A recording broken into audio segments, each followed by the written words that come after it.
Welcome, everyone. We're going to go ahead and get started with today's webinar. Thank you for joining us today on International Women's Day for an important discussion on how to report safely and resources for women journalists, newsrooms, and their allies. My name is Nadine Hoffman, and I'm the Deputy Director at the International Women's Media Foundation based in Washington, D.C. I have the privilege of moderating today's discussion, and as you can see on your screen, we have a wonderful panel of experts from around the world who are here today to share their wisdom with us. Before we get started, I want to cover two housekeeping items. First, today's session will be available in English, French, and Spanish. You can select your preferred language at the bottom of your screen by clicking the globe icon.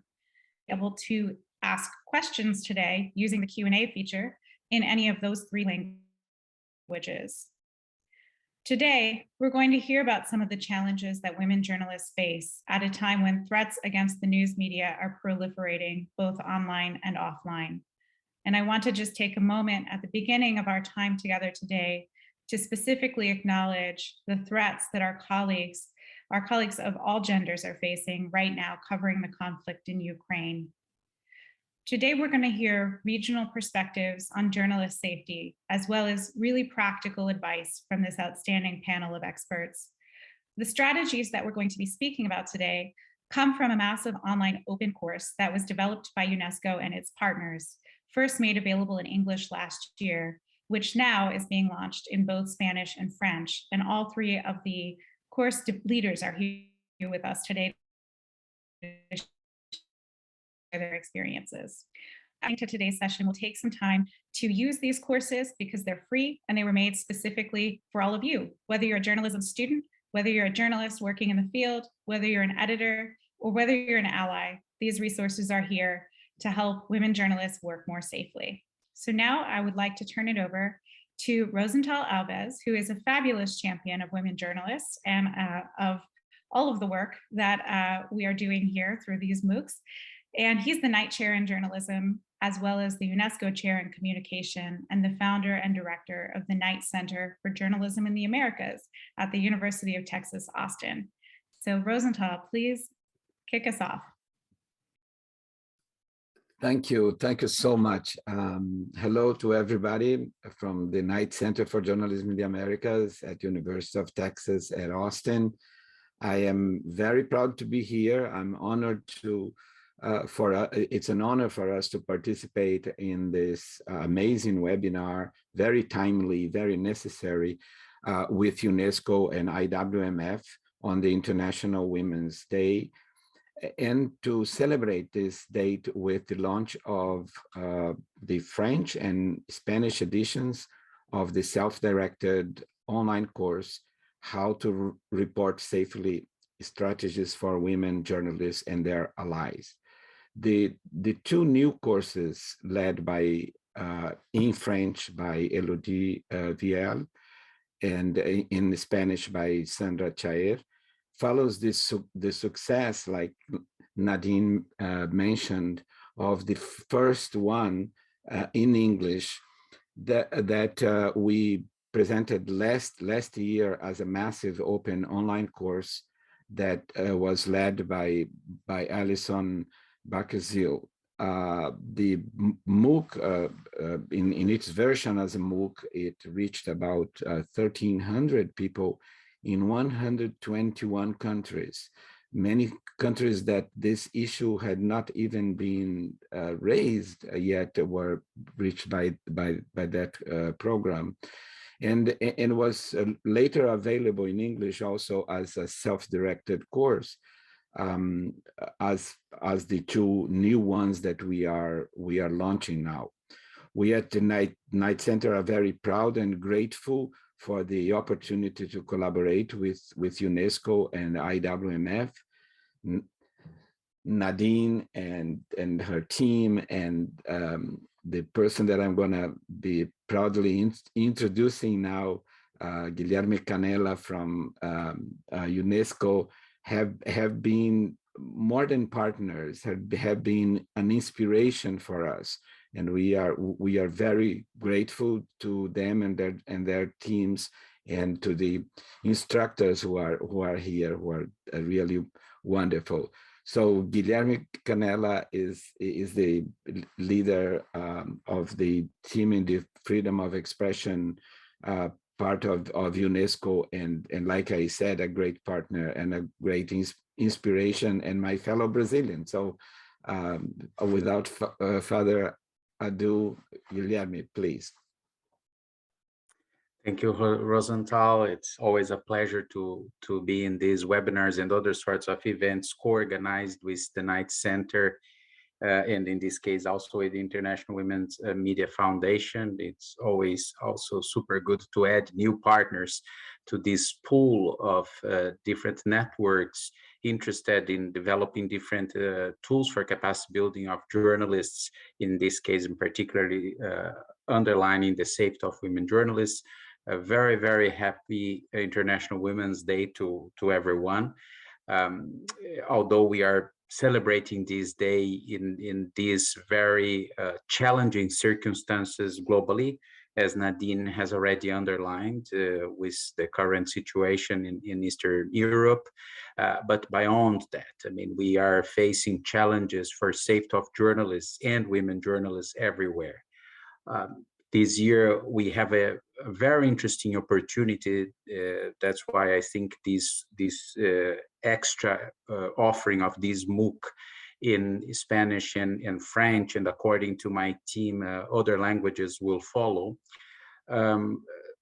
During this year where we are commemorating the 10th anniversary of the UN Plan of Action on safety of journalists and the issue of impunity, is very, very interesting, because I have no doubt that the different women journalists and others doing these MOOCs, they can offer inputs for the United Nations system in this moment that we are discussing, taking stock of what we have learned during these 10 years of implementation of the UN Plan of Action, things we have done well, things we haven't done so well, but especially looking towards the future. What are the new challenges in terms of protection of journalists and women journalists in particular? And this is one of the issues that we have learned a lot throughout these last 10 years. When we first approved the plan 10 years ago, the kind of violence that women journalists are suffering today, particularly in the digital environment, was not that clear. And other sorts of violence. Just 2 weeks ago, I was discussing with the son of Daphne Galicia the different legal violence that she suffered, the so-called slaps, before unfortunately being killed, is also another element that we need to add to our overall discussions on safety of journalists, but also in particular of safety of women journalists. Not always bad news. The last two winners of the UNESCO Guillermo Cano Prize, Jeanette Bedoya and Maria Ressa, they have shown in the last 2 years that it's possible to move forward and add a strong element of hope in these very challenging environment circumstances. In the case of Jeanette Bedoya, the decision favorable to her case in the Inter-American Court of Human Rights have actually add new international jurisprudence in the area of safety of women journalists. And needless to say, the Nobel Peace Prize to Maria Ressa and to Dmitry Muratov have also underlined globally the importance of journalism for peace and democracy. So for UNESCO, building research, but from this research, new capacity building tools, and trying to collect evidence for multilateral policy that can enhance the safety of journalists in general and women journalists in particular, is in the very core of our mission, and therefore is a fantastic and huge pleasure to be partnering with Knight Center, with the International Women's Media Foundation, and having these fantastic new instructors for the Spanish and French version here with us. So thank you so much, and it will, I have no doubt this will be a great webinar. Back to you, Nadine. Thank you, Guilherme.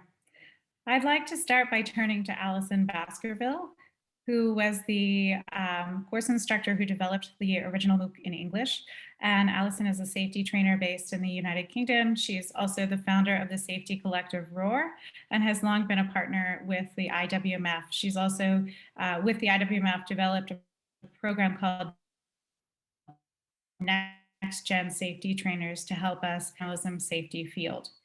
So Allison, I'd love to hear from you a little bit about your thinking as you were designing this and some of the specific aspects that would be really relevant to make gender inclusive safety training, and also just to hear why this is the model that newsrooms and our profession at large should be thinking about going forward, using this sort of identity-based way of approaching risk. Yes, thank you, Nadine. And it's a real pleasure to be here with you all today. Also, yes, happy is kind of a strange word to say today, but resilience with all of the women in the world today on this particular day. I mean, it's difficult times, as wars have always been and shown us over the decades. And actually, that's a good place to start about the in the kind of creation of this course. And when you propose the idea of running a safety course for journalists, you often reflect on the sort of training you've done before and what's relevant. And it's worth kind of mentioning to everyone who's on this webinar today about the history of safety training for journalists, because that has affected the way that it's been taught, who has delivered it, and the context, and also the way that these courses are designed has had a huge effect on how we went ahead to deliver an online course. So there's a little bit of a potted history coming up. But initially in the late 90s, during the Balkans War, the early 90s even, the number of journalists who were being shot and killed in frontline action in combat zones was escalating. And one person, an ex-Royal Marine in the United Kingdom, or the UK British military, however you refer to it, set up a safety course for journalists to report in areas of conflict and war zones. This then manifested into what is known globally as either a hostile environment first aid training course or a hostile environment awareness training. Which is basically anything between a 3 to 5 day training course, which takes journalists through realistic scenario training, enhanced first aid, and also situation awareness. Now, this was kind of the only safety training available to journalists, and it was largely only affordable to staff journalists who were supported by newsrooms to go and do the course. Not exclusively, there were freelancers who went onto the course, but the demographic of instructors were often Western, white men, and they came from a military or law enforcement background. In the context of war zones and having those kind of military skills, some of that is still very relevant then as it is today. If you reflect on what's happening currently in Ukraine, having people with those experiences is useful. However, what it did miss is that the scale of threats and safety issues to journalists globally is very varied, and often the HEFAC course would not really have anything that was, well, it would have things that were relevant, but it wouldn't cover some of the issues that we see now in modern day reporting. And also there was very little awareness and often no training reflecting on our identity as women, as non-binary people, as LGBTQ journalists, where in fact our identity was the biggest risk to us, or perceived to be, when we were thinking about going on assignment. So we looked at that hostile environment course, and over the last few years, certainly with the work I've been doing with RAW and also with support from the IWMF, we've deconstructed that and tried to put it together again. And it will take time, over a long period of time, to start making the courses more relevant to our own community. And also, by the very nature of what we're doing, we're also providing training to all genders. That means that they can also be allies to those who have different identities. Hence why the title of How to Report Safely for Women Journalists and Their Allies. Because, as you know, on International Women's Day, it's often the voices of women, non-binary or femme-facing people who have to speak up for the role of the feminine in the world and how important it is. When in actual fact, what we really need to do is probably have a global day off and ask everybody who isn't affected by being feminine or femme to actually stand up and support us. So really having this course open to all genders was really, really important. And the reason I'm mentioning that is because when we were designing it, and by the nature of it being a MOOC and a mass online course, rather than making it very specific, and sometimes that's helpful for a safe space, we wanted to include everybody in this to encourage those conversations. So when we went to the kind of drawing board with this, we thought about some of the key issues that we think are the basics that you need to have for every journalist, went down to planning an assignment, looking at your risk assessments, conversations you might have with your editor, emergency contact information, accommodation, the very, very basics that we already have out there. But within this, we had an opportunity to bring out some of the other subjects that really sometimes do fall short in these 3 or 4 day courses due to time restrictions, resource, and also a lack of intention to build this into the training anyway. And that's really key, because actually finding the right people to deliver this kind of training has never really been done. And so last year, when we put together the next gen safety trainers, our aim there was to find these people who we knew were already out there, who were able to deliver the content that made it a more trauma-informed approach to safety training, and would therefore have this woven into the training rather than as a separate issue. So when we looked at the MOOC, which was happening at the same time as Next Gen, we were able to connect those two things together and say, okay, so if we do this online, where are the 2 areas that we really want to nurture and put emphasis into? So those of you that have done the course will know that by the second module, we looked at sexual violence and gender-based violence. And within that particular module, we didn't just look at sexual violence from a cis white woman's perspective. We also brought in what gender-based violence means to a Black queer photographer who's working in a space where gender violence could amount to either torture or death. We wanted to bring that global element into it because there are so many perspectives through our identity where we face risk in different ways.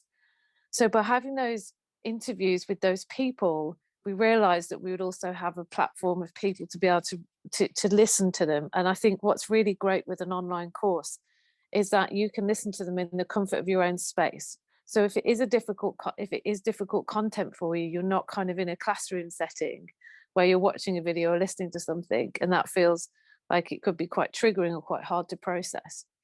So having these interviews within the MOOC was really, really one of the most successful parts for me, and actually enjoyable as an instructor to be able to put those together.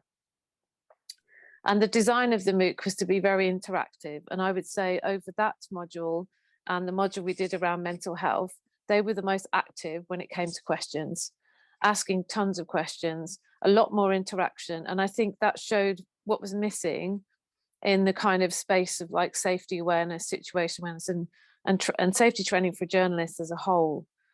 So there was lots of lessons to take away from that.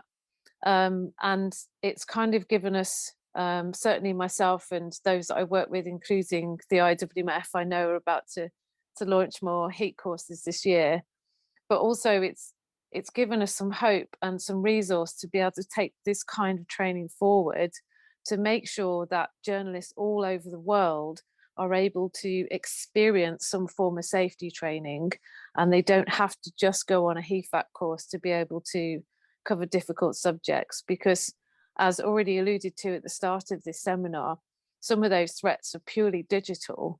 And certainly if you're being trolled or doxed online, it might be better for you to go on a specific course to improve your digital safety. So the idea of a one course fits all kind of framework is not really helpful or useful in the context of being a journalist in the world today. So the MOOC provided a really good platform for student journalists who've never been able to travel outside of their home country to experience a hostile environment course, who could also get a basic understanding of how to keep themselves safe on assignment. And at the end of this kind of sort of overview, I just wanted to say that if there are any editors on the call as well, to just make sure to encourage people to attend these kind of online safety courses. And the reason why we have them online is because you're all so busy. So it's been a perfect platform to do that. So thank you so much for including me in it and helping put together the course. Thank you, Allison. You've provided an excellent overview and grounding in some of the key issues for today's discussion. And we will come back at the end to get some of your top tips for the journalists on today's call.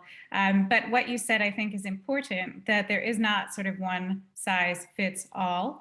And that is part of the impetus for creating the course in both Spanish and French, and for contextualizing those courses for specific regions. So next, I would like to turn responsible for those contextualizations, Elodie Vial and Sandra Chayer.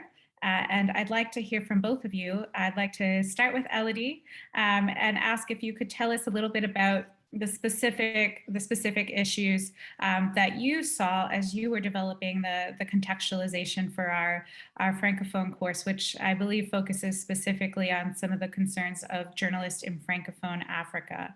So I'd like to turn to you and hear a little bit about your key takeaways. Thank you, Nadine. And I'm going to follow in French, so everyone can switch to the French at the bottom of the screen. Déjà, la première chose que je voudrais dire, effectivement, c'est qu'il existe une grande diversité des pays francophones. In French-speaking countries. Ok, pardon, j'entends ma traduction. Apologies, I can hear my interpretation while I'm speaking. Yes. Okay. Yes, okay, sorry for that. Donc, c'est effectivement, je voudrais souligner la très grande diversité des terrains francophones et level of diversity when it comes to French-speaking countries.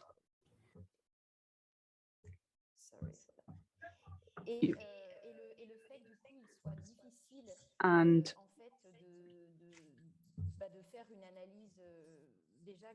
it's difficult to carry out a global analysis on French-speaking contexts in general.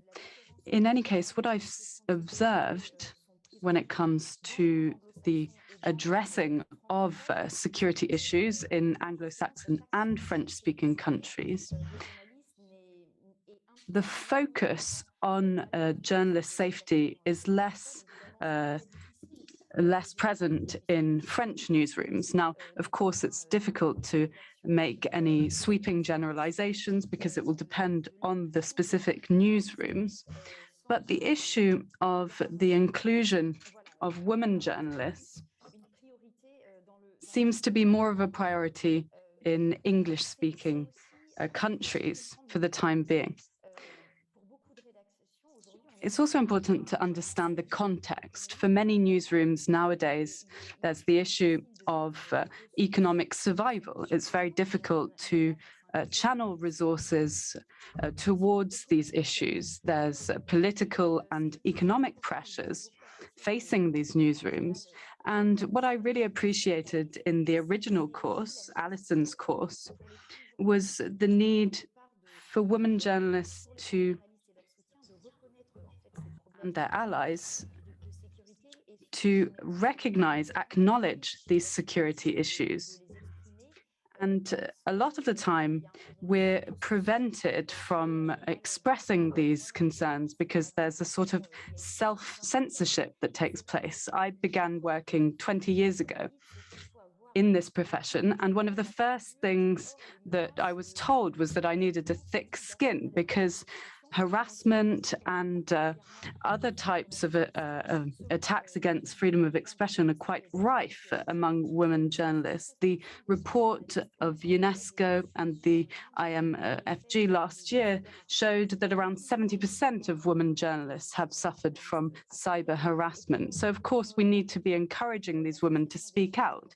And in Belgium, the Association of Professional Journalists has been mobilizing against harassment of women journalists. In France, there's also an organization that has recently launched a hotline for all women journalists who are facing sexual or rather harassment online. And in Benin, there's also an initiative to denounce harassment of women journalists in newsrooms. Now, of course, we need to translate these narratives into resources. For example, what's been done by Mama Project. We'll hear from Tatiana Musso later on about everything that's being done there. What I also think is particularly important that Allison highlighted in her course is that you can't talk about journalist safety without talking about safety within newsrooms. This is what Angela Kitcha, the Benin journalist who speaks in our course, has highlighted. And what we see is that all of these safety issues are related to one another because Angela suffered harassment in the newsroom, and it's only when she tried to denounce this harassment that she was faced with online trolling. So all of these issues, these safety issues, are interconnected. And therefore, what we need is a holistic approach. That's what's important in this course, taking into account physical, digital, psychological safety, a global approach. That's what's encouraged by this Knight Center for Journalism in the Americas and the IWMF course. And that's why it's so vital in French-speaking contexts as well. Now, the question is now, how can we convince newsrooms to adopt these approaches? And I think what can work in newsrooms is to recall the impact on productivity of ensuring the safety of journalists, because if we don't ensure their safety, then it will have an impact on newsroom productivity as well. According to a study from 2018, 1/3 of women journalists are considering leaving the profession due to harassment online. So there comes a time when these issues have to be taken into account. Newsrooms must focus not only on the stories they produce, but also the safety of women journalists within the newsroom. Thank you, Elodie. And that is a very important point. I do think there is a very strong business case to be made that if newsrooms don't take this duty of care and safety imperative, that it has actually an impact on their ability to function and to produce the high quality reporting that we all value. And ask if these issues also resonated with you as you were contextualizing for the Spanish language course, and if there are any specific region-specific issues that you wanted to surface in the conversation today.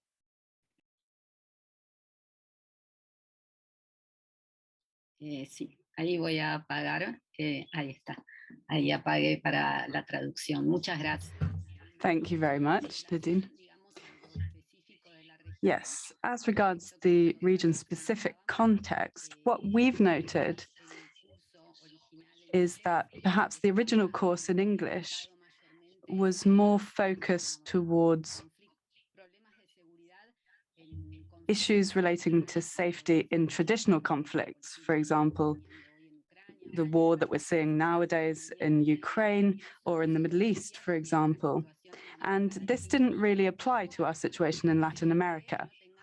Now, of course, that doesn't mean that we don't have one of the regions with the highest, some of the highest levels of insecurity worldwide. According to a UN study, in 2020, Latin America and the Pacific were some of the most dangerous regions for journalists worldwide.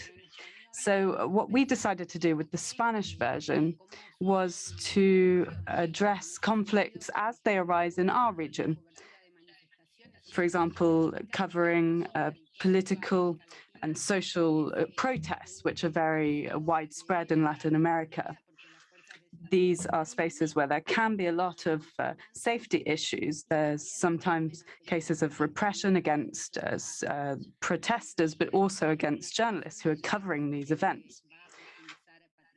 And I'm sure that Patricia Mayorga will discuss the specific issues relating to Mexico later on. But there's also the issue of covering crimes related to organized crime and drug trafficking in our region.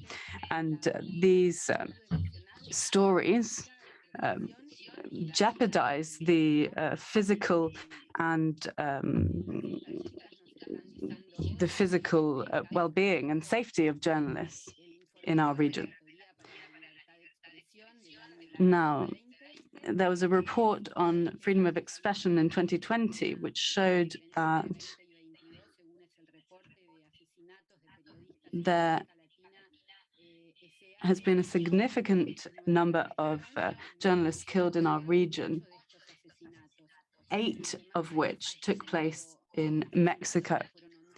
And other countries such as Honduras, Venezuela, Guatemala, Colombia, Paraguay, and Barbados saw around 3 murders of journalists. So as you can see, Mexico is has significantly higher levels of murders of journalists. Now, another issue that's been highlighted in international reports is that murders of journalists are increasingly taking place in countries which are not at war, but are in situations of peace, so to say. According to the 2020 report by Reporters Without Borders on murdered journalists, 68% of murders happened in countries which are in peace. And I think this is important to take into account. There's a different type of conflict in our region. There's a great diversity that needs to be taken into account. And this is what we've tried to reflect in the Spanish course. We have interviews with Patricia Mayorga and 2 others, a journalist from the Dominican Republic, and another colleague from Guatemala. And they have very different stories to Patricia Mayorga. So this really reflects the diversity of threats that women journalists face in our region. And I'd just like to close with the issue of gender-based digital safety. I think this is particularly important.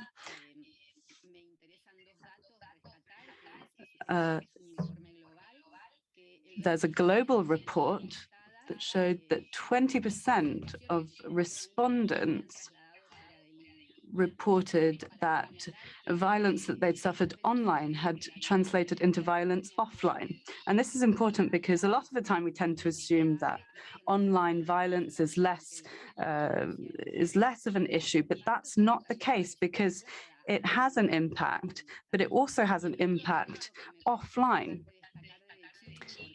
And I think it's also important to highlight that the leading reason why most of these women were harassed was gender. So what we're seeing is a movement attacking women's rights. And when women express a position that's favorable to the rights of women, then they are exposing themselves to the risk of attack. We also carried out a regional study in Latin America with the support of UNESCO on digital violence and attacks against freedom of expression. This allowed us to compare reactions of women journalists and men journalists when it comes to gender-based violence, and there was a significant difference. We saw that women tend to shut down their accounts. When they're harassed, they tend to leave social media. as a reaction, as a response. So there's a higher impact on their freedom of expression compared to men. Now, I'll just stop there and I'll wait for the next question in the next round of questions. Thank you. Thank you, Sandra, and thank you for laying out the very real implications of online violence, particularly against women journalists. There are currently links in your chats to each of the MOOCs in each of the 3 languages. In addition, I do want to highlight a resource related to addressing online violence, which is the Online Violence Response Hub. We'll also share that link in the chat. That is a platform that was launched last year, and it was constructed by a coalition of 50+ organizations, including the IWMF, to really put resources for women journalists facing online abuse all in one place, where it's easy to be able to identify how to move forward. So I want to just highlight that, and thank you again, Sandra. We're now going to have a chance to hear from 2 working journalists and to hear a little bit more about the experiences that they have had, the types of threats that they navigate in their everyday work, and how they are responding to that. So next, I would like to turn to Tatiana Mossat, who's joining us from Côte d'Ivoire today. And we're very happy to have you with us, Tatiana. And you are also I would like to hear from you, Tatiana, a little bit about the work that you're doing at MAMA and the importance of networks of women journalists and allies to be able to support women journalists' safety. So please tell us a little bit more about the project. Thank you very much.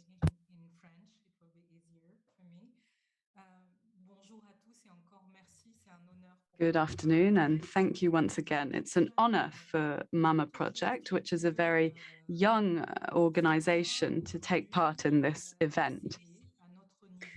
What we are aiming to do at our own level is to support women journalists, particularly in African French-speaking countries in general. Now, I've been working on the African continent for 17 years, and most of my colleagues have been men. So if I don't draw support from my male colleagues, then I'm unable to help my female colleagues. So what the aim of the project is to show that women journalists are not alone, to identify the barriers that we may face, whether we're international correspondents or whether we're local journalists, to identify common barriers if we want to report on conflict zones. Unfortunately, there are lots of these in Africa, the Sahel, for example. If women journalists want to go and report in these areas, how should they go about it? There are 2 different scenarios. Either, and this was my case, you can be a journalist for a major international organization and you'll have resources made available to you. Now, of course, it's not perfect. There may be issues, but how do these newsrooms manage sending female journalists to conflict zones? Well, there's a different approach compared to local correspondence. For example, take a female colleague who's reporting in Africa and wishes to cover the same story as myself, but working at with a local newsroom. Well, first of all, perhaps the newsroom won't let her go in the first place. And secondly, if the woman speaks the language of this northern region, then okay, maybe they will let her go, but they'll send a male colleague to accompany her.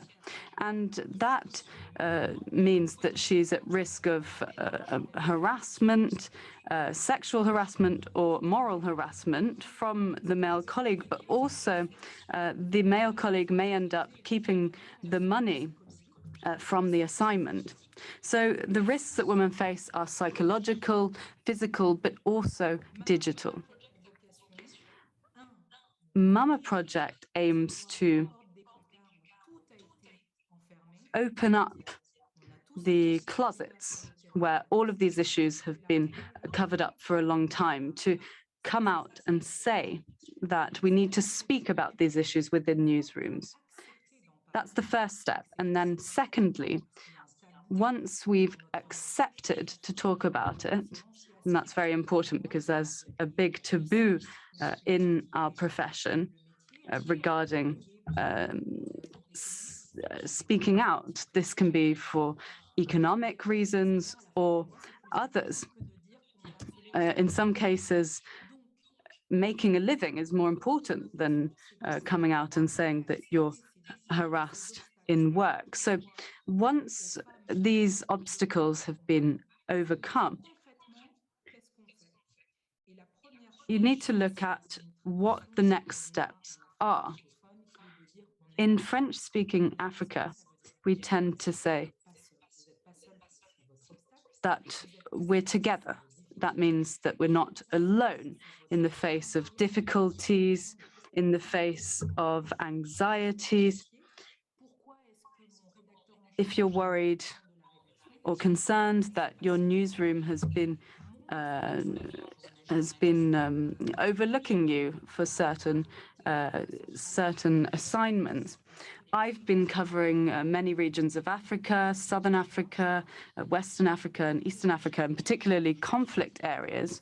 And when I took stock of what I'd done, I tried to determine what was the most difficult aspect for me, and it was being isolated, finding myself alone as a young woman in situations where I was mostly surrounded by male colleagues.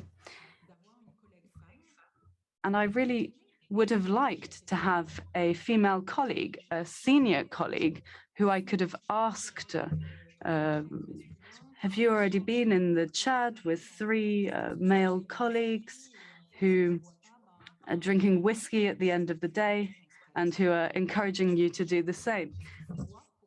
What should you do in this situation? Do you have to drink with them to be considered a real journalist? And by becoming a tomboy, does that mean that you're finally a real on-the-field journalist? Does changing your identity prove that you are a real in-the-field journalist?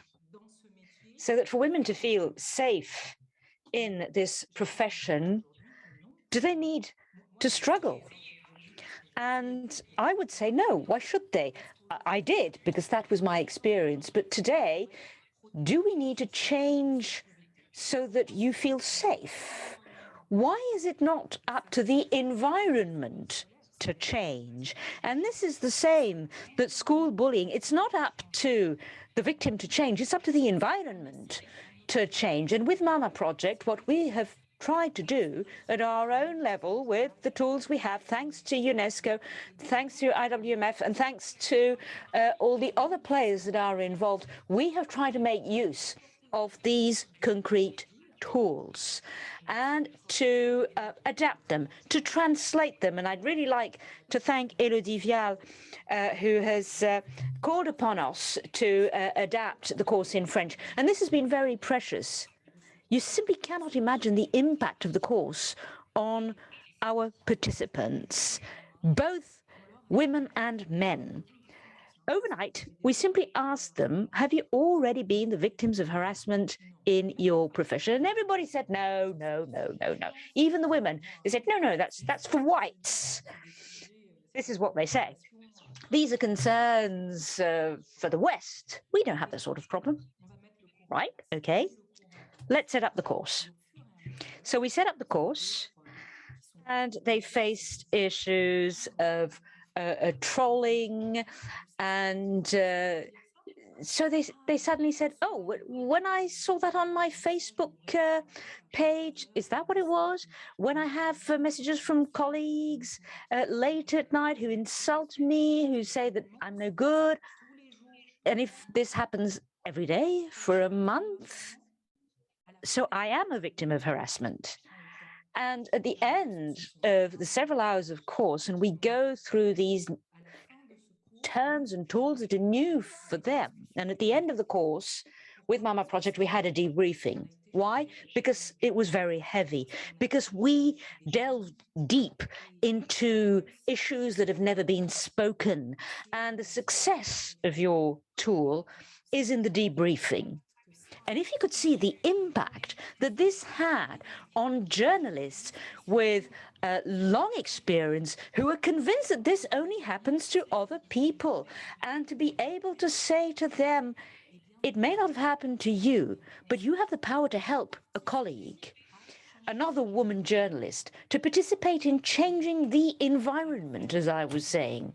And at the end, we organized this over about 7 hours, of course, because there are lengthy and intense discussions afterwards. And we realized it was so important to debrief the course.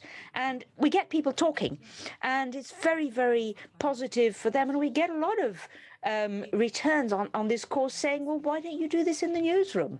So practically, we don't do it in the newsroom because the newsrooms don't recognize that this is a problem. They don't recognize that this is one of the problematic ways in which they function themselves. So we're moving through the sidelines, and it's slowly, and it's moving forward. But I think that this type of initiative that we have launched, and freelance journalists that are also doing what they can, they need support. Women who are freelance journalists who cover issues of terrorism permanently. I'm thinking of people from Nigeria, Chad, women working on issues of Boko Haram. It's their daily bread, it's their daily job. And when we get them into the training, well, to begin with, it's not very common because the training is always for men first.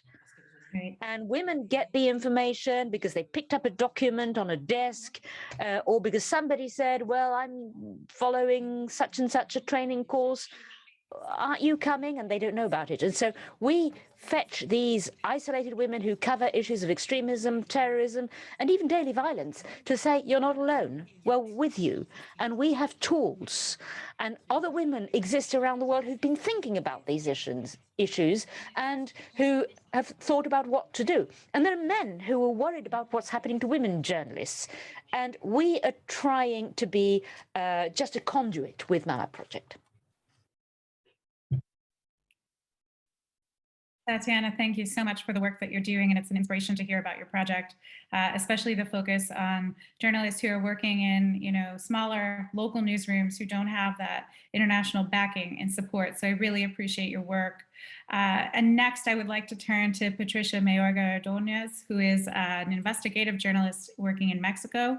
And Patricia, we're very honored to have you with us here today. We know and have seen even in recent weeks that Mexico is just consistently one of the most dangerous countries to work as a journalist in the world.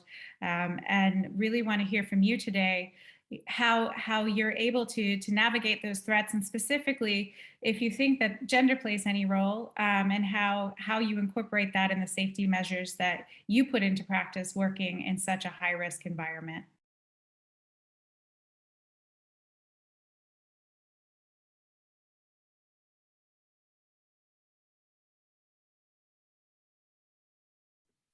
And Patricia, you're on mute. Microphone, please.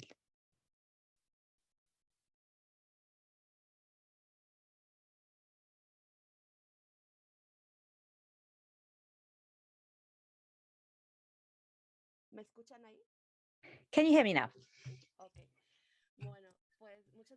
Thank you. Thank you very much for inviting me. And thank you to all of the organizations that are participating in this. I'm a journalist from Mexico, from the north of Mexico. I'm from Chihuahua, and my experience, as in the experience of many other women journalists, I've also traveled. In fact, in my case, I had to leave my country for 3 years after the homicide of a great friend of mine. And we've been sharing a lot. So in the context to fully understand what it is that we face, during that time period where I was outside, I was able to talk to other colleagues about our emotional difficulties in particular.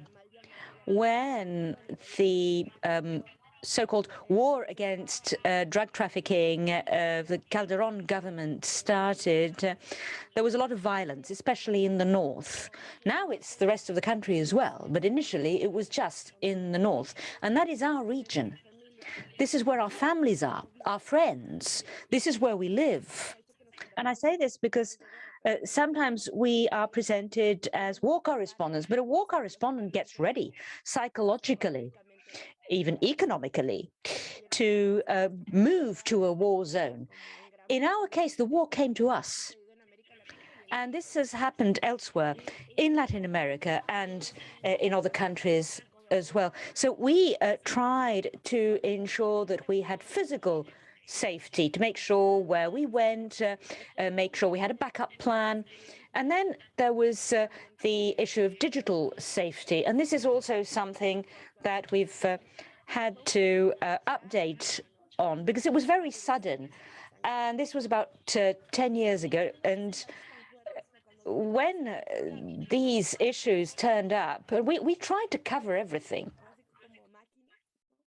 as though we were machines, because there were massacres, disappearances. So there was a lot of journalistic work and investigation, because what else do you do? And we had chosen to delve in issues of corruption, violations of human rights, and we escalated towards other projects, and we fully understood that this was a fight for control of the territory. So personally or collectively, as a profession, we started to realize that there were also mental and emotional affections that we were suffering. And when I left the country, I fully realized this, because I had to take a distance. I had to stop. While you're in the country, it's difficult to stop. But all of a sudden I had to stop. I didn't have to finish a report and send it in. I didn't have a deadline. And I stopped to think, and I could realize that you can live differently. You don't have to put up with this. You can have a different strategy to be a journalist. So what happens is that your body expresses itself, your mind expresses itself.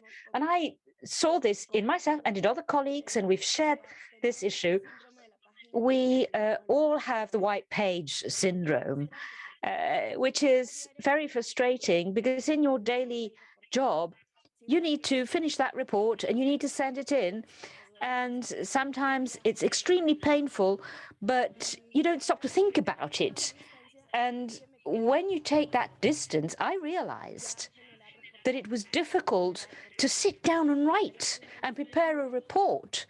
We mainly do writing, but in order to write, you need your mind to be ready, you need your emotions, you need to process and analyze what you're discussing. All of this affects your mind, it affects your body. You're a human being at the end of the day, you're not a robot. And you start having emotional effects, you suffer emotional effects. And with that distance, what I also noticed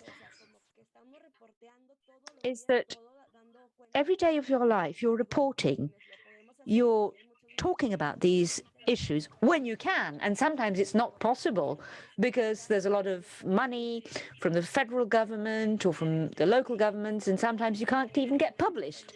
So this also generates new independent media that are frequently led by women.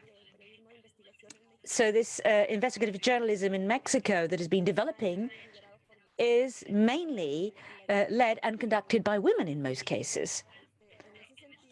So when you are reporting on these massacres, on these assassinations, and you're responding to that demand on a day-to-day basis, then you have a lot of frustrations. And then after 10 years, you realize you're covering the same story over and over again with different people, but that the problem has just got worse. So in 2017, when Miroslav was assassinated, there was this threat that we had never named as such, because you're in the field, you're not seeing the risk. But this was covered by narco politics, and this was still a taboo. How do you approach the issue? It wasn't really discussed. And now there are campaigns, it's being discussed. So everybody's talking about it, and yet the situation hasn't changed. So now there's a lot of cynicism from the authorities. They're just accepting it, and nothing is changing at the end of the day. So it's sort of become integrated narco politics in municipalities, in some states, and even at the level of the federal government. So in that context, what do? You have to become stronger. And what I'd like to say that I have to thank Gustavo Reti from Peru and other journalists from Peru, because I had social and psychological support from the Luna Association, and they helped me to read my own story, to say, I've been covering a conflict, I've been covering a war. So it's not a traditional war, it's not a conventional war, but what else do you call it? An armed conflict? But this worked for me. So now I am covering a war. And after 10 years, you can't really say that this is taking us by surprise. We need the training. We need to practice your emotions, your mind. And now in Mexico, I am part of the network of journalists who are working with 14 independent media, especially at state level, and we work on freedom of expression. And what we're trying to do, beyond just monitoring homicides or attacks and aggression, which other organizations are doing, we're doing it as well, but we're concentrating on capacity building.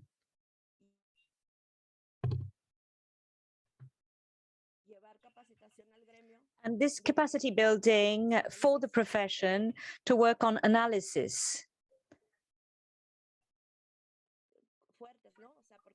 And we are in the field, and sometimes we don't have time to stop and connect and carry out an in-depth analysis of oneself. What do I feel? How do I feel? What are the authorities doing? What do my sources say? Who are my opponents? Who are my supports? And organizing all of this to analyze the context, to analyze the risk, and set up a protocol and understand journalism as a strategy, as a tool to denounce, to highlight, to manage your fear, to recognize ourselves and recognize your fear, which you don't usually do in the field. Even the great media organizations encourage you to not feel, not cry, or else you're not a good journalist. So first, recognize that you exist, and then digest that and use it as a weapon. To recognize your fear and use it as a weapon, your anger, your frustration, to channel it. And there's that message that we have in our country a monster with 100 heads, and we can't see them, but we can see them. It's narco politics, and there are authorities that should be responsible for this. And I think that we have over 200 journalists who are in a dangerous situation, that have had to change their life project. And the federal mechanism is to say, oh, I'm going to pay for a refuge for you somewhere else in the country, and I'm doing you a favor. And now that they're trying to modify that support because the mechanism is expensive to protect journalists, and yet impunity is more expensive yet. Yes. So it's really putting the highlight on these issues and demanding that authorities carry out their responsibilities. That's what we're doing now. Thank you. Patricia, thank you so much for sharing that. And thank you also for focusing just on the psychological component of safety, which is a critical element of this conversation. Really just in such admiration of the work that you and your colleagues are doing in Mexico in such difficult circumstances. We are wanting to leave some time for audience questions, but going to conclude from hearing from a different perspective and specifically from that of inside of the newsroom. So I want to turn now to Yamil Bouquet, who is the Safety and Security Risk and Security Manager at BuzzFeed. And she is also a recent participant in the Next Gen Safety Training Program. So very glad to have you with us today. I know you have been busy supporting your team in Ukraine and elsewhere in the world. Would like to hear from you specifically today. What field Newsroom's duty of care, how that is shifting, and what has been missing in that regard, and how you and your colleagues at BuzzFeed are working to address that specifically.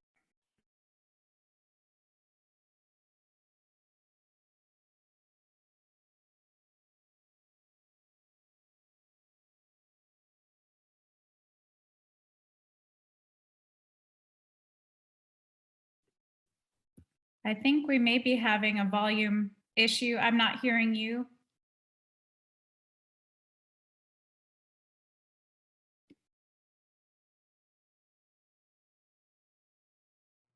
Let's see, I'll do without AirPods. Can you hear me? Cool. Yes. So, I mean, all the speakers that have preceded me have touched on different elements that I wanted to touch upon, on what is missing and what we're starting to see more of and where we need to be headed. So I think one of the key things that's been missing for a long time is really centering identity and how we manage risk. In the best of cases, it's often been, oh, here's a section added on to a HEFAT on sexual violence, and like, just women journalists stay, men don't need to stay for this portion. I myself have been in classes like that. And I mean, I think for all of us, it's obvious why that misses the point or is inadequate, but to state the obvious, sexual violence is not the only form of gender-based violence. It doesn't only affect, and sexual violence doesn't only affect women, and male colleagues should know about it too. And the violence that women face in journalism doesn't always just come from external adversaries, from sources. I think previous speakers have noted the issue of sexual harassment in the workplace and how that can lead to women journalists leaving space. So that has been like fully insufficient. And having identity, even when it's a more robust training, be an add-on is also insufficient. So what I've been excited to see with Allison's courses and with some of my colleagues in the Next Gen Safety Trainers, I think that is really taking identity as a starting point, not as a later add-in, but how we approach everything. And that means not only gender, it means layering it with class, with sexual orientation, with family status, job. I mean, the list goes on. And that's going to mean that it's quite different for each journalist, because what a wealthy woman journalist with, a castle to escape to in the UK is going to be different than a woman and an indigenous community doing radio in Guatemala. Like, when we have to just be aware that those are differences, it doesn't mean that one will always be safer than the other, but in how we approach it. The other thing that's been missing historically, but again, there's like steps in this direction and we need to have more of them, is the component of mental health. and digital safety, but I don't even want to fall into breaking out digital and physical safety. Prefer thinking of like, what are the vectors of abuse or violence? Where is it coming from? And what is it impacting? Because something can come through an online means and have a physical ramification. A letter can come in the mail and affect my emotional and psychological state. So what is the impact? Is the impact on my financial well-being, on my family, on my physical health, on my psychosocial health, and where is it coming from? And starting to look at risks at that through that lens. And in that spirit, having a more holistic approach, which I think everyone touched on, especially LOD, that we need to treat risk holistically. And sure, when we're preparing for someone to go on a discrete assignment to cover Ukraine, because that's what's on everyone's minds, there's going to need to be more discussion of PPE and of kinetic movements. But in Ukraine, we're also dealing with cyber attacks and the vulnerabilities that having weak digital security imposes. So to think that you go and take one military course and you're prepared for a modern day conflict is absurd. And I think even thinking about conflict, being a woman or a woman presenting person is not always going to put you at greater risk. There might be times when it's a boon to your male colleagues to have a woman around who will make the situation feel less threatening at a checkpoint with young soldiers that are trigger happy. So it's really understanding how our identity can be leveraged to keep us safe, or where it is going to create greater vulnerabilities. In terms of what we're doing at BuzzFeed, I think more and more, like other organizations, taking this holistic approach to our training that encompasses trainings for civil unrest, for natural disasters, for stereotypical conflict zones, although as Patricia noted, like how we define a conflict zone can really change, and what's a conflict for someone is not going to be a conflict for someone else. Incorporating prevention and reaction to online violence as part of all the training across the newsroom, regardless of beat, because one thing that we've been seeing in the past couple of years, so there's no one beat that gets all of the abuse. It's not just like if you're covering politics or doing investigations. Increasingly, we're seeing reporters that cover celebrities, or that cover sports, or that cover the environment getting horrific abuse. So just stopping to think that there's only some reporters, like stopping the thinking that only some reporters need like special training in conflict zones or need special training in doxing, and really making it accessible across the newsroom and almost compulsory. And rolling out mental health across the newsroom, support, resources. I mean, I'm speaking from a position of huge privilege in an organization that has resources to give to journalists. And I know that that's not something that's going to be transferable to every organization. But I think even among newsroom leaders, whether you have the resources or not, even acknowledging and making it part of your policies to say, like, I understand that this is going to be tough, that this assignment or doxing is going to have an impact on your mental health, is something that we could all be doing. And if you do have the resources, do something with them. But just stopping the nonsense of you need to have like a thick skin or put your emotions aside, or this gets in the way of your journalism. And hearing that come from leadership is so important. I was on a call recently with other people working in news safety, and we've all been round the clock working on Ukraine, exhausted, and someone in a leadership position there opened up about how it's affecting their family life. And that moment of vulnerability, I think, gave everyone else on the call strength because if everyone else on the call, myself included, is feeling like, why can't I do this? Why am I having a hard time keeping these hours and processing all of these things and keeping my people safe?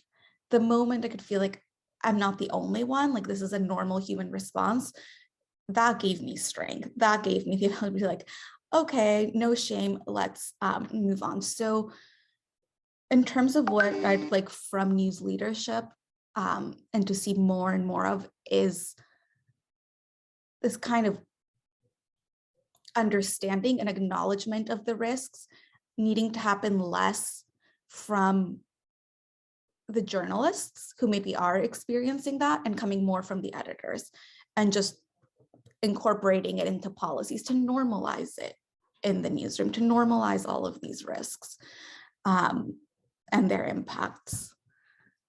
I think we're running out of time, so I'll leave it there. Well, thank you so much for sharing those insights as someone who's helping to shape safety policies within a newsroom. And obviously, it sounds like you are way ahead of the curve in many respects there. So I thank you for sharing. You did set me up perfectly for the next question that I wanted to pose to anyone on the panel who'd like to respond. We have this question from the audience, which is just about what role that intersectionality plays and also diversity in newsroom leadership. You mentioned, normalizing these threats from the top. So do you feel that if we had a better representation within newsrooms, that we would see a more holistic approach, more intersectional approach to safety? Yeah, I'll respond. Absolutely, because that's going to be points that one of the good trend lines is seeing more women involved in leadership and in safety training. I think we're seeing the initiatives here, not just among the instructors, but what Patricia mentioned about the Periodistas de a Pie, Tatiana's initiative. Why is that going to work? Because they have experienced this. So you are sensitized to what your journalists need. And the more people that we have in positions of leadership in the newsroom, whether it's in a safety role or managing editor or assigning editor, who can bring their experiences having faced these risks, I think the more that can expect the onus to shift from those just starting in their career to always have to advocate for themselves.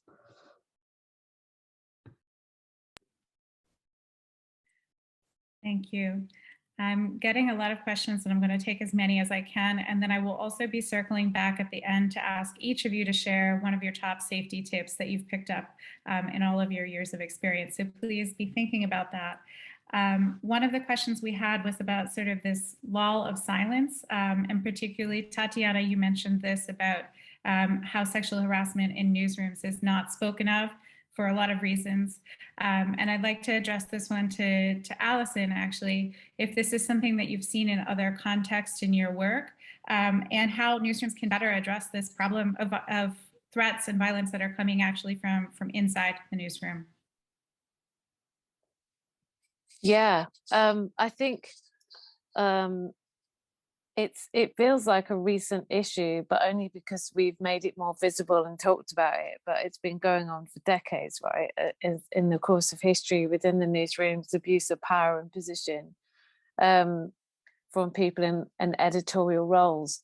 So it's a cultural shift, isn't it? And I think we're seeing that culture changing as we have perhaps the language, but also perhaps the solidarity from our colleagues now to be able to call that behavior out. And I think there's two parts to it, really. There's kind of the culture of the newsroom itself and like people being well informed or given support to do that. But it's just like we talked about with safety from an editorial perspective, it's exactly the same for like harassment in the newsroom. It's about the editors and the leadership actually being able to put it right at the start as almost like a code of conduct that these things are not tolerated in this space, like really early on. Like I'm going through an onboarding process to be hired somewhere. I'm expecting to see that somewhere in there. That shouldn't be like something that happens later on. Like right at the start of working in that environment, those elements need to be there. It shouldn't be sort of like shoved to the side because everyone thinks it's a bit too awkward. So, and I think that would change in the same way that Yumila's just talked about, in how many people are in the newsroom, how many different types of people are in that space. You can't make something holistic if you've only got one demographic of people. So that will also change the way that we approach these issues. And we just normalize having a diverse group of journalists who are supported rather than, you know, what we've seen in the past. And I think that is starting to happen. But some of those behaviors are entrenched, which means they take like a weed with a very long root. You have to keep chipping away at it to get it out, you know, but also to, again, like have good peer support networks, have friendships with colleagues who are you able to maybe speak to, who you feel safe to be able to talk to, right? That's really important. Yeah, so that would be my view on that. Thank you for sharing. And I want to also just bring into the conversation, Rosenthal, I believe you're still with us, but off camera, what the role you think is of journalism schools, because I know that in addition to, you know, professional journalists here today, we may have student journalists or educators with us in the room. And obviously courses like the one that we're talking about today are an important resource, but how should journalism educators be preparing all of the journalists in their classroom, and specifically, you know, women identifying journalists, for the realities that they're going to face when they start their career?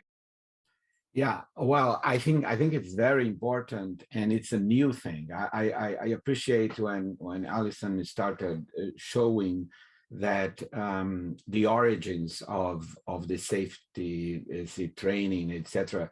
I always say that I'm from a generation of journalists who had never been any training. I covered several wars, and I was totally unprepared, and not only you know, for safety reasons, but the mental health effects of being covering a war. So by like Allison said, by the late by the 90s, fortunately, people start thinking about two new disciplines of journalism. One is trauma. I mean, thinking about mental health and well-being of journalists, and the other is safety. So the schools of journalism are behind on that. I think very few schools have been adopting a very proactive action in terms of making sure that we don't let people graduate from our schools without some kind of knowledge about those two new disciplines. And I think you know, programs like the ones UNESCO and IWMF and we in the Knight Center do help not only journalists in the field, but also journalism educators and journalism students. Thank you, Rosenthal, and thank you for championing this in your classrooms. I want to take two questions from the audience, and then we are going to go to our final round for all panelists. We have a question about what advocacy actions have been taken related to the safety of women journalists and the working conditions. And I'm wondering if we could hear potentially from the working journalists on this panel today, any advocacy actions happening in your regions that are being particularly.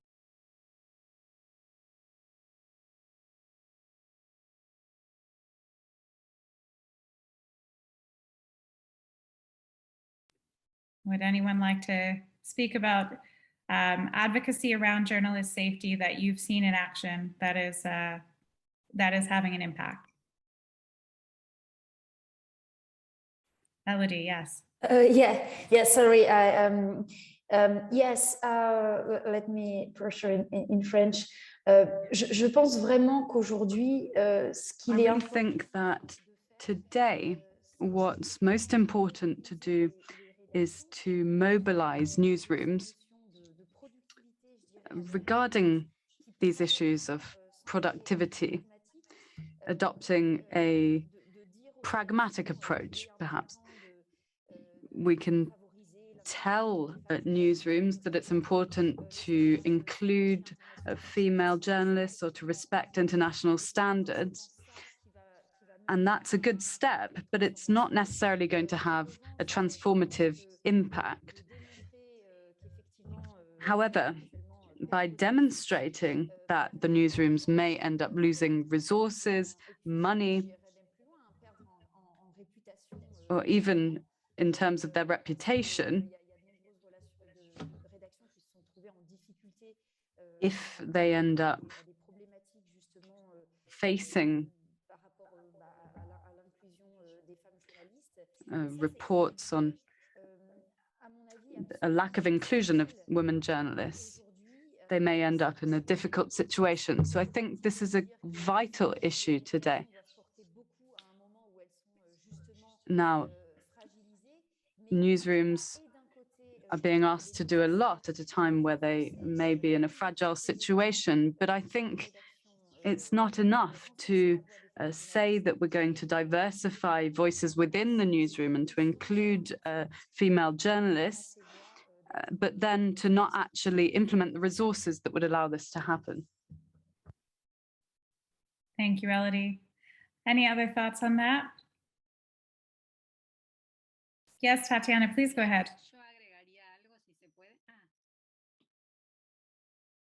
Sandra, yes. Sí. Bueno, voy a... Yes, thank you. Now, in Argentina, where we have a number of surveys on the issue, what we've been working on over the past few years is protocols relating to gender violence. And this has been put on the table because of the many cases that have appeared, including today, where we are celebrating the International Women's Day. And the problems of women journalists are much discussed. And there was a tremendous case last year. But the issue being, if the media operators do have a protocol to pay attention to gender violence. In 2018, we carried out a survey, and out of 30 news organizations that we studied, none of them had one. Since then, there's a union from the city of Buenos Aires that generated its own protocol, and a lot of media organizations are adopting it now. So this is an issue within safety that is specific to gender violence, but it is being done. And where we see more problems is with digital violence. In the regional report that I was mentioning earlier, we asked women journalists, and there were 28 interviewees, whether there was a digital safety protocol where they worked, and in 14% of cases they had tools to deal with digital violence and especially digital gender violence. So there's a lot to be done. There certainly is. Thank you, Sandra. Tatiana, I would like to direct a slightly different question to you. This is also from the audience. And the question is that security concerns for community journalists in South Africa are a bit different from what journalists in Europe and the West are facing. Our communities are small, everyone knows everyone, and women reporters are mostly viewed as troublemakers. So how do we navigate around that challenge? I would love to hear your advice for this audience member. To be honest, I don't have any proper answer because we have the same issue here in Western Central Africa. So I'm starting in English. I will stay in French, sorry. C'est une problématique. This is an issue that I have observed personally. I studied and grew up in France, but when I started working, I went to Africa. And this is the first thing that I encountered. The journalist community, even in a region such as Western Africa, remains small. And there's a very quick possibility to know who's who. And this has been accelerated by social media. So the social network already existed because that's the way societies work. You know who's from which village, who's from which family, who's from which ethnic group.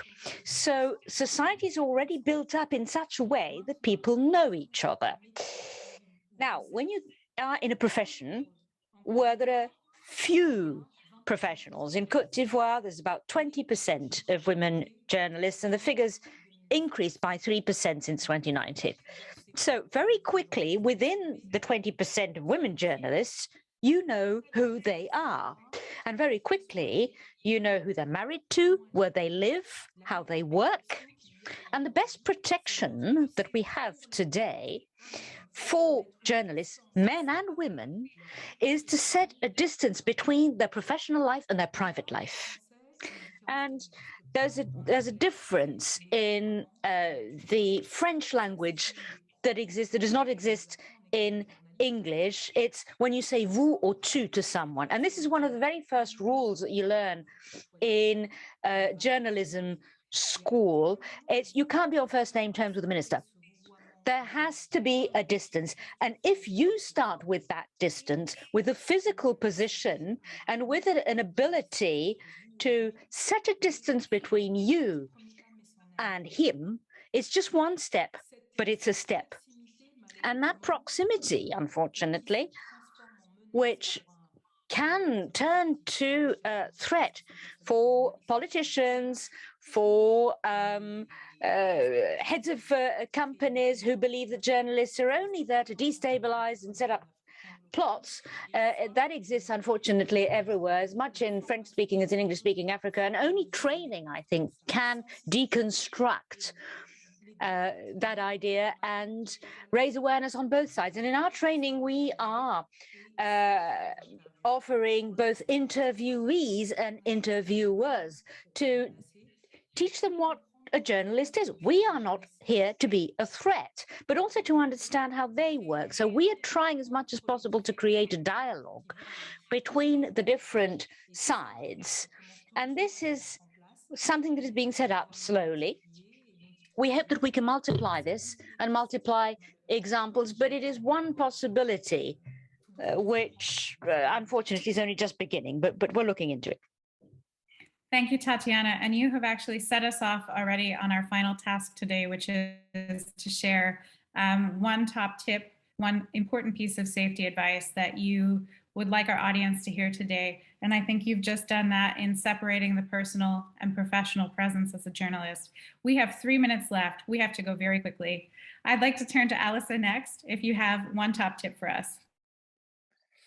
Yeah, my top tip is nothing to do with any practical. It's completely about you, and it's about self-awareness and getting to know yourself really well and getting to know what your triggers may be, but also your coping strategies, and making sure you really embody those before you do your work, because at the end of the day, whatever assignment you do, you need to return back to yourself, and that is a safety concern. So make sure you have good friends, a good amount of rest, and make sure that you have time for you as well as for the work. So important. Thank you. Sandra, you're up next. Sí, me parece que sería... Yeah, thank you. I think it's really important what we heard from Rosenthal, and I think it's really very good advice for journalists. And in Argentina, for instance, precisely because there are many security issues, when you go into journalism training, it's not automatically understood that you need self-defense or emotional well-being strategies and what has been discussed in the course. And I think that this approach to integrate as journalists and as students of journalism, that all of this is part and parcel of your profession. I think this is important for the profession and for universities that are teaching it. Thank you, Sandra. Patricia, we'll go to you next. Your top tip for our audience today. Plus one to what Sandra just said. Je dirais qu'aujourd'hui, ce qui est absolument essentiel. I would say that what's essential today is know your enemy, as you say in English. I think it's really important to understand who the opponent is when you're a journalist, to look into risk analysis and threat modeling exercises, to understand your environment. This is an issue that Tatiana's raised several times. Critical analysis, and not only when you're drafting an article or carrying out an interview, but apply that to yourself as well. All of our rules as a journalist we need to apply to ourselves, to our own safety, to our knowledge of our environment. So in the course you have exercises, questionnaires, checklists, and other very simple tools to understand risk analysis and to understand who the opponent is and how you can act against them. Wonderful advice, Elodie. Patricia, we'll turn to you next, and we are at the top of our time, so please, as quickly as we can. It would be to strengthen our awareness of ourselves, our inner being, and also to leave aside this competition that has been taught to us, the competition within the profession for the pleasure of competition. And I think that this prevents connection. So this is also a strategy. Thank you. Thank you, Patricia. And Yamil, we'll close with you. What is your top tip for our audience today? Make friends on every assignment, make friends, make allies, and keep each other safe. And I think that's an excellent place for us to end. As we are, an audience here full today of allies, the call to action is to please use these resources. These courses exist for you. Please share these resources. Make sure that as many journalists as you know are able to know about them and to use them to help themselves stay safer in their work. Thank you everyone for joining us today. Please join me in thanking our amazing panelists who just continue to inspire, and happy International Women's to everyone. Thanks for your time. Good day.